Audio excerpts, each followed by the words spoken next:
Nasa linya na po natin ngayon, kumustahin po natin ang sitwasyon dyan po sa General Santos, ang kanila pong City Public Information Officer, dyan nga sa Gensan, si Sir Rombel Catolico. Sir Rombel, good morning po. Good morning, DJ Chacha.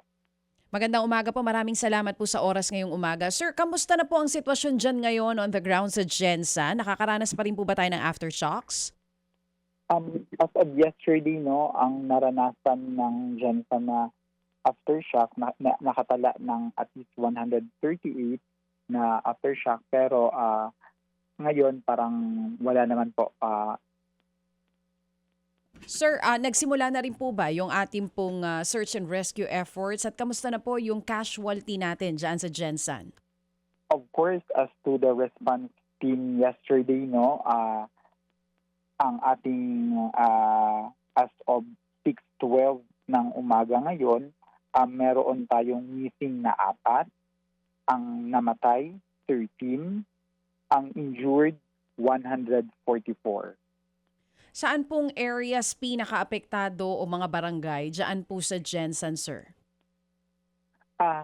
On my visual appreciation kahapon, no, almost lahat ng mga barangay, they have this share of earthquake experience naman po, and then most of the barangays here in Jansan somehow affected din.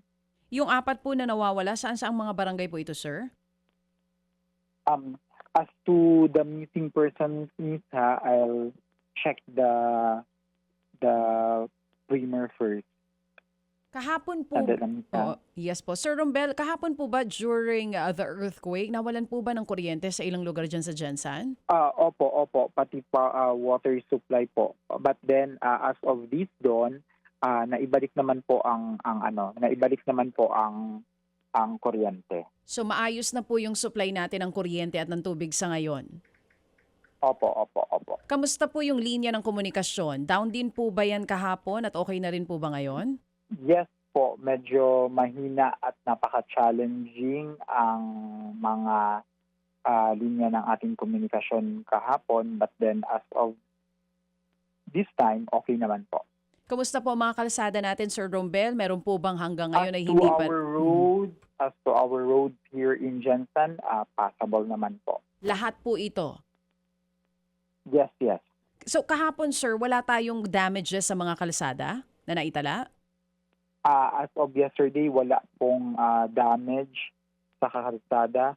Ang meron lang yung mga structural damage, but I could as to yung sa mga buildings, but I could not discuss it thoroughly if partially or totally, because ang makakapagsabi lang po niyan ang Office of the Building Official at ang City Engineering Office. Ito po ang as to numbers ng ating mga structural damage. At least ang 5 mall, ang 7 hospital, 4 na hotel, 5 school, ang 3 restaurant or food chain, 2 bangko, 2 pharmacies, and then ang 2 simbahan po at 8 government offices, and then ang Gensan Airport din po. Sir, yun pong mga eskwelahan, kamusta? As to school, kasi especially yung sa mga elementary schools and high school, public schools here in Gensan, as to structural damage, ngayon pa po maglilibot ang team ng City Engineering Office and the Office of the Building Official para i-ascertain ang mga structural integrity ng ating mga schools po. Kasi they are still awaiting for a clearance na pwede na nilang pasukin yung mga gusali. Oo, so sa ngayon po, no classes pa rin po ang mga estudyante natin dyan? Yes, until further notice, kaalinsunod na rin ito sa proclamation ng ating Pangulong Marcos kahapon. And then, right after the incident yesterday in the local government of Gensan, Mayor Pacquiao declared suspension of classes in all levels for both public and private. Oo. So karamihan po nito mga nabagin din ninyo are buildings and infrastructure. Yun pong damages sa mga kabahayan dyan. Sir, kamusta? As to damages to yung sa mga residential, no, wala pa namang naiulat, wala pang mga nai-report sa ating operations center po. Mhm, mhm. And meron po bang, nagbukas na po ba tayo ng evacuation sites or center para po dun sa mga pinakaapektadong mga residente dyan sa Jensan?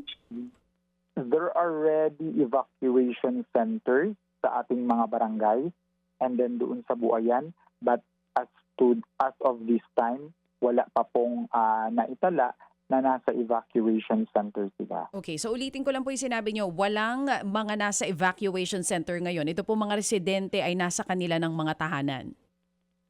Yes. Wala pong sa mga evacuation center. Kasi ganito yan, pag earthquake, ang tendency niyan is, ang advice talaga is doon ka sa open field. Even po yung mga nasa coastal areas, lahat po nagbalik na sa kanilang mga tahanan. Opo. At nakaantabay naman din ang ating mga BDRRMC, Barangay Disaster Risk Reduction Management Team sa mga coastal areas. Opo. Sir Rombel, maraming commercial buildings ang nakikita namin sa mga videos na kalat po ngayon sa social media. Ang apektado po doon ng lindol.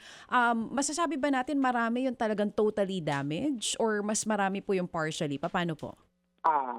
As to my visual assessment, what I could only say is as to my visual assessment, kasi sabi ko nga kanina, it's only the office of the building official and the city engineering office who could ascertain as to the integrity of the building.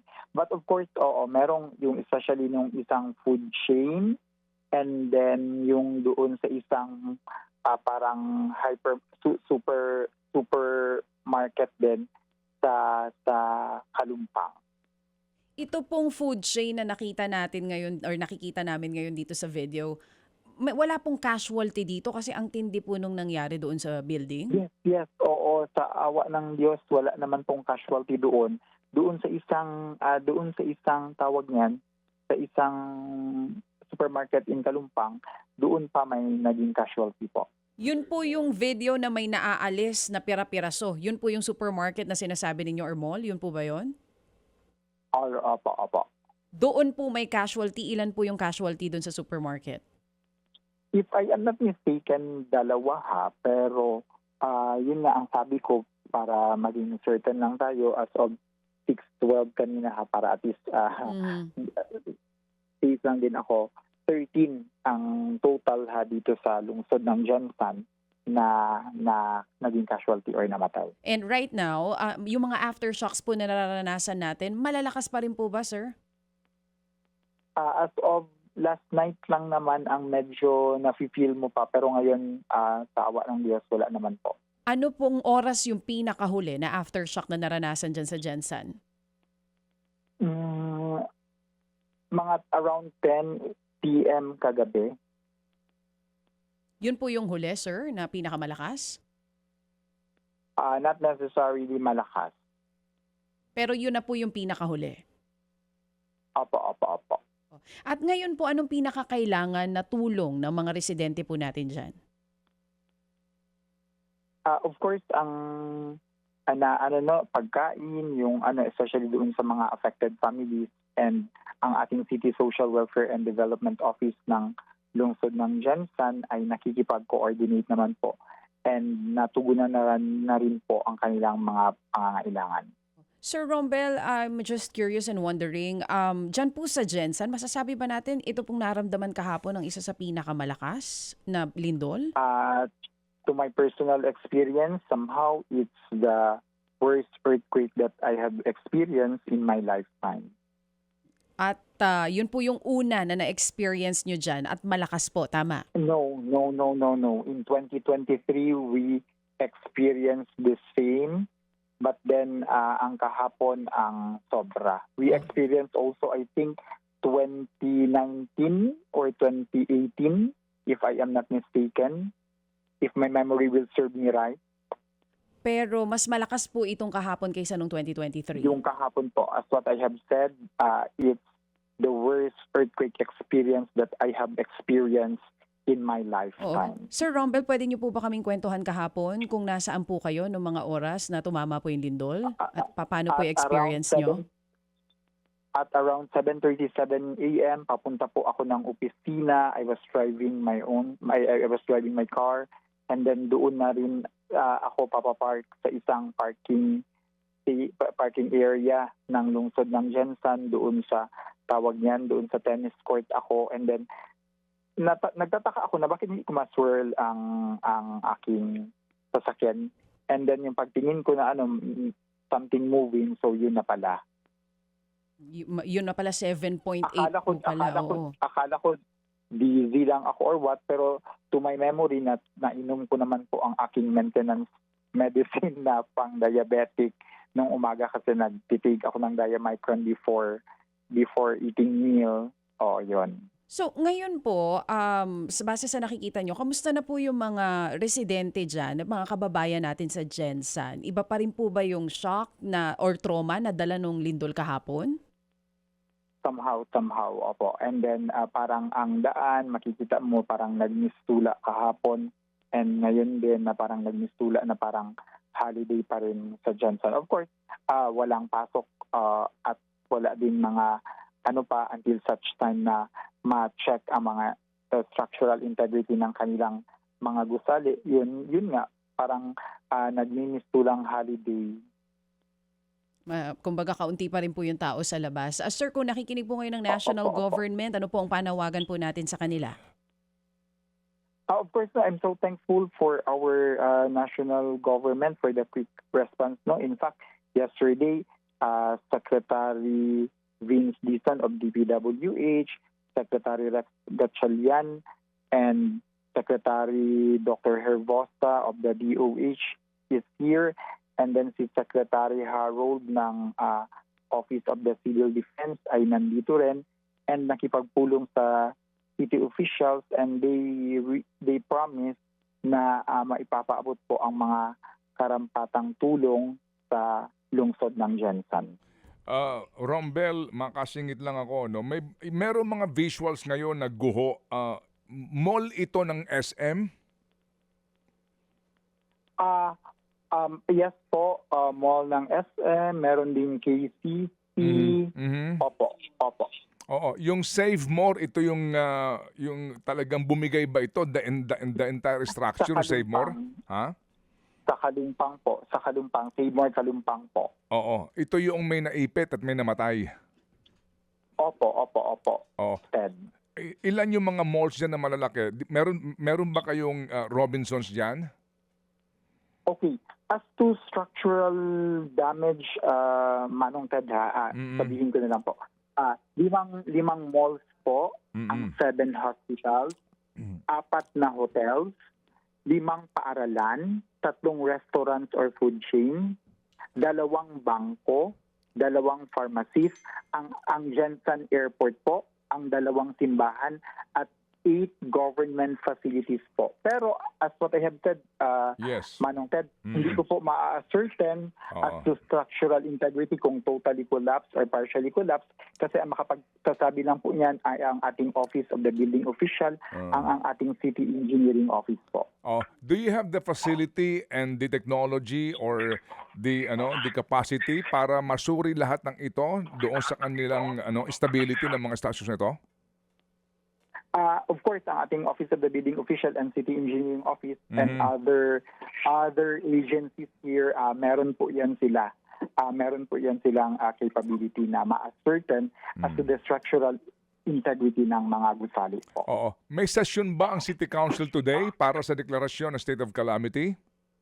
As of yesterday, 3 p.m., nag-convene na po ang Sangguniang Panglungsod upon the resolution and recommendation of Mayor Lorely Pacquiao and the City Risk Reduction Management Council. And as of yesterday, na-declare na rin po nakadeklara na rin po ng state of calamity ang lungsod ng Jensan. Ba agad-agad kahapon. Kumusta ang City Hall ninyo? Ang City Hall, as to my visual appreciation assessment, may mga damages din po. Okay. At itong City Hall ninyo ngayon, tumatanggap pa rin kayo ng mga tao sa loob o wala pa rin? Hindi pa rin pwede pumasok? Naka-yellow tape pa rin at hindi pa pwedeng pasukan ang City Hall po. Saan sila nagsesyong kahapon? Doon po sa harap ng DRRMO office po. Alright. Ngayon, meron kayong 26 barangays dyan. Sa mga barangay na ito, ilan yung talagang problemado? Almost lahat ng barangays po dito sa Jansan naka-experience po talaga at somehow problemado po Manong Ted, kasi kung ating iisipin yung Save More doon nasa Barangay Kalumpang yun. Yung Jollibee na food chain ay nasa Barangay Dajangas, boundary ng Barangay Dajangas West at saka Barangay Dajangas North. At yung chicken house na parang doon din yun banda sa may Barangay East po. Oo. So itong lahat ng barangay ng mga kapitan, nag-report na ba sa inyo doon sa mga bahay sa kanilang constituency? Of course, activated na rin po ang ating mga BBRRMC at then they are constantly coordinating with the city mayor and the city disaster risk reduction management office po. Meron na ba kayong kuryente? As of dawn this morning, restored na po almost ang kuryente sa Jansan po. Water supply sa mga gripo ninyo, di ba naapektuhan, Rombel? Yes, after the earthquake until evening, may challenge po sa water supply, and then the General Santos City Water District expedite the process kasi meron pong mga naiulat na mga pipes na apektuhan. Yung cell sites diyan But restored na po ang water supply. Okay, good. Yung cell sites, okay na ang lahat ng ating cell sites ng Globe, Smart at maging dito? As to cell sites, okay naman po ang mga signal natin dito sa lungsod po. Okay, just to confirm, 12 ang kumpirmadong patay sa Jensan at ilan ang injured? Let me double check on my phone. Please. No. The missing person as of 6:12 a.m., missing 4. Ang namatay, 13. 13. 13, all right. 13. Ang injured, 144. And ang affected families, 1,836. And then as to structural damage, 66. All right. Ano yan, yung mga barangay na may mga damage yung mga bahay, ano yan, nagte-tent city muna kayo, ganong na klase? Nagkakaroon muna kayo ng tent areas? While ready po ang ating mga barangay for that eventualities, Manong Ted, pero so far wala po naman sa mga evacuation center po, wala. Yung evacuation center ninyo, ano ito, mga eskwelahan din? Sa mga kani-kaniyang barangay, yes, mga eskwelahan or gym, and then meron din sa Buayan po. Doon, ito mga evacuation center na ito, na-check na ito ng inyong mga building officials na okay naman yung structure. Opo. Alright, well, good. Sige. So, kamusta yung Pacquiao Mansion? Anong balita nyo? Hindi, I don't have idea as of this time, but then I'll try to reach yung mga friends ko rin na nandoon. Okay, sige. Salamat na marami sa inyo, Rombel, at kami makikipag-ugnayan pa rin para natin malaman kung ano na development dyan sa inyong city. Godspeed sa inyo, Rombel. Salamat na marami. Daghang salamat, Manong Ted. Anytime po. Thank you. Si Rombel Catolico po, ang Public Information Officer ng City of General Santos. Mga kapatid, para sa iba pang mga balita at impormasyon, sundan niyo po kami sa X, Instagram, Facebook at syempre sa TikTok, True Network PH. Mag-subscribe din po kayo sa aming YouTube channel, True Network. May website din po tayo, truenetwork.ph, at pwede niyo rin po kaming mapanood sa Channel 19 ng aming True FM TV. Lagi pa rin makinig sa radyo dito po sa 105.9 True FM dahil dito, lagi true sa'yo, kapatid. Tayo sa totoo, tunay at tapat.